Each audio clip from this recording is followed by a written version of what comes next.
اور پھر کبھی کبھی وہ پوچھتے ہیں کہ آپ نے امامت کو اصول دین میں شمار کیا ہے؟ اصول دین تو بنیادی عقائد میں شامل ہیں، تو عقائد کے لیے نص صریح کا ہونا ضروری ہے، دلیل ہونی چاہیے۔ امامت کو آپ نے اصول دین میں رکھا ہے اور اصول دین کے لیے قرآن مجید سے نص ہونی چاہیے یا صحیح حدیث رسول سے نص ہونی چاہیے۔ تو جو تصور امامت کا اہل تشیع کا ہے اس میں اس کے ثبوت اور اس کے بارے میں قرآن مجید میں کوئی آیت نہیں، قرآن مجید شیعہ عقیدے کی تصدیق نہیں کرتا، یہ اکثر سننے میں آتا ہے۔ کچھ عرصہ پیشتر یہاں ہمارے لندن ہی میں ہمارے پڑوس میں ایک نوجوان ایجوکیٹڈ پڑھا لکھا آدمی انٹرنیٹ کے اوپر جو اہل تشیع کے خلاف کچھ خلاف مواد ہے انٹرنیٹ کے اوپر، وہاں سے اس نے کچھ چیزیں ڈاؤن لوڈ کر کے ایک پرندہ بنا کے وہ میرے پاس آیا، تو مجھے کہنے لگا کہ آپ کے مذہب کے بارے میں، شیعہ عقیدہ کے بارے میں یہ کتابیں ہیں اور یہ حوالہ جات ہیں جو ٹی وی انٹرنیٹ کے اوپر مضامین ہیں آپ کے خلاف، اس سے میں نے کچھ اپنے دلچسپی کے انٹرسٹ کے مضامین جو ہیں وہ ڈاؤن لوڈ کیے، اور ان میں ایک یہ کتابچہ بھی ہے جو انہوں نے ڈاؤن لوڈ کیا، یہ اس کو دیکھیں، یہ ہم شیعوں کے خلاف اوپر ہیڈنگ ہے دی قرآن، اس میں دی قرآن اینڈ امامہ، قرآن ان اور امامہ کے عنوان سے یہ ایک مضمون ہے بہت مفصل، لکھنے والے ابو محمد الافریقی، ابو محمد الافریقی نے یہ مضمون لکھا ہے، عنوان ہے دی قرآن اینڈ امامہ، یعنی قرآن اور امامت کا تصور، قرآن اور امامت کا عقیدہ۔ اس میں انہوں نے شیعہ عقیدے کی تردید کی ہے کہ قرآن مجید اس کی تصدیق نہیں کرتا۔ تو جو صاحب یہ میرے پاس لائے، میں نے ان کو بڑے پیار اور محبت کے ساتھ اپنے پاس بٹھایا، میں نے کہا یہ مسئلہ جو آپ پرندہ لے کے آئے ہیں، یہ ایک سٹنگ میں تو اس کا جواب دینا بہت مشکل ہے، آپ پروگرام بنائیں اور مسلسل آئیں میرے پاس اور ہم آپس میں مذاکرات کریں گے، تبادلہ خیالات کریں گے، ہو سکتا ہے آپ کا نظریہ صحیح اور میں غلطی پر ہوں، ہو سکتا ہے آپ غلط ہوں، تو ہمیں اپنی اصلاح کرنی چاہیے۔ تو بڑی خوشی کے ساتھ انہوں نے یہ قبول کر لیا اور مسلسل ہماری گفتگو ہوتی رہی اس سلسلے میں۔ چنانچہ اس گفتگو کا کچھ خلاصہ میں آپ کی خدمت میں پیش کرنا چاہتا ہوں۔ یہ مسئلہ امامت بہت اہم مسئلہ ہے، ویری امپورٹنٹ ایشو ہے اسلام میں۔ قرآن مجید میں یہ جو ارشاد ہوا، اللہ تعالیٰ کا یہ ارشاد سورہ بنی اسرائیل کی آیت نمبر 71 میں، یوم ندعو کل اناس بامامہم، قیامت کے دن ہم ہر ایک انسان کو اس کے اپنے امام کے ساتھ یا امام سمیت بلائیں گے۔ یوم ندعو کل اناس بامامہم، اس میں کوئی ابہام نہیں ہے، بہت کلیئر اور واضح بات ہے کہ ہم ہر ایک انسان کو اس کے اپنے امام کے ساتھ بلائیں گے.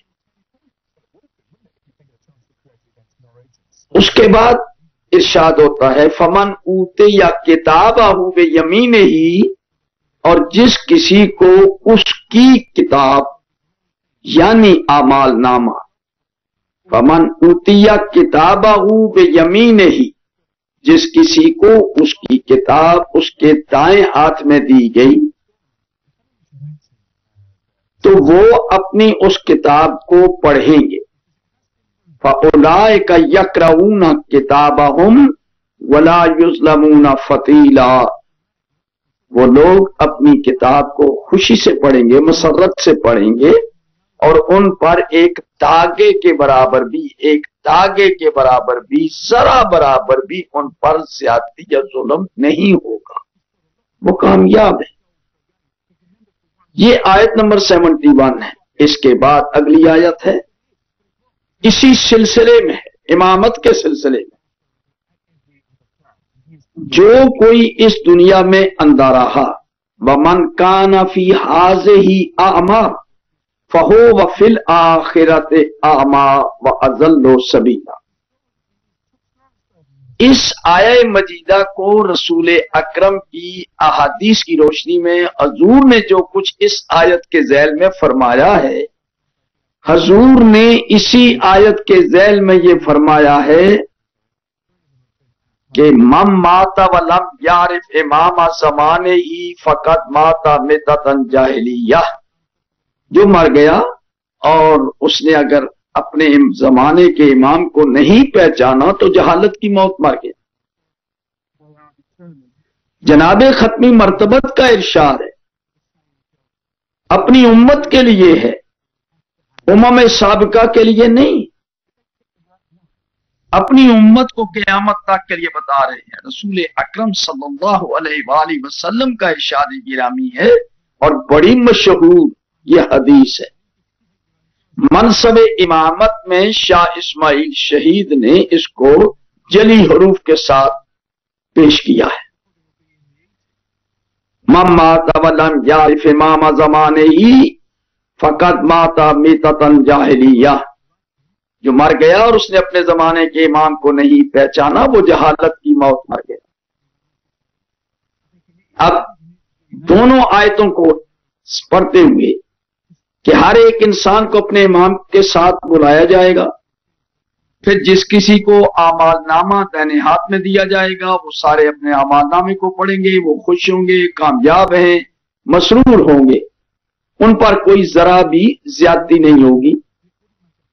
اور جو کوئی اس دنیا میں اندھا رہا، یہاں اندھا رہنے کا کیا معنی ہے؟ اب اس کی آپ کو تعویل کرنی پڑے گی. جو اس زمانے میں اندھا رہا وہ آخرت میں بھی اندھا رہے گا. تو یہ کون سی؟ یعنی جس نے معرفت امام حاصل نہیں کی، آنکھیں بند کر کے رکھی. یہاں آنکھیں بند کر رکھنا ایک محاورہ ہے. جو چیز دیکھنی چاہیے، جس پر غور کرنا چاہیے، اس کو نہیں دیکھنا، نہ غور کرنا. تو جس نے امام کو پہچانا نہیں اور امام کے سلسلے میں غافل رہا، اس نے عقل و خرد سے کام نہیں لیا، امام کی معرفت کو اہمیت ہی نہیں دی اور اپنے زمانے کے امام کو نہ پہچان سکا. کیوں؟ اس لیے کہ جناب ختمی مرتبت نے یہ اعلان فرمایا، بہت جلد ہی آپ نے فرمایا کہ میں دیکھ رہا ہوں انی اخاف علی امتی ائمۃ المضلین. یعنی یہ حضور نبی کریم کی میں نے آپ کی خدمت میں حدیث پیش کی ہے جس میں گمراہ اماموں کا تذکرہ فرمایا آپ نے. یہ ترمذی شریف کی یہ پہلی جلد ہے جو میں آپ کی خدمت میں پیش کر رہا ہوں. یہ نسخہ بہت پرانا ہے، اردو ٹرانسلیشن کے ساتھ. ترمذی شریف جلد اول ترجمے کے ساتھ ہے، صفحہ نمبر 845 کے اوپر جناب ختمی مرتبت کا ارشاد ہے۔ ان صوبان، یہ حضور کا غلام تھا، صوبان سے روایت ہے، قال قال رسول اللہ صلی اللہ علیہ وآلہ وسلم انما اخاف علی امتی ائمۃ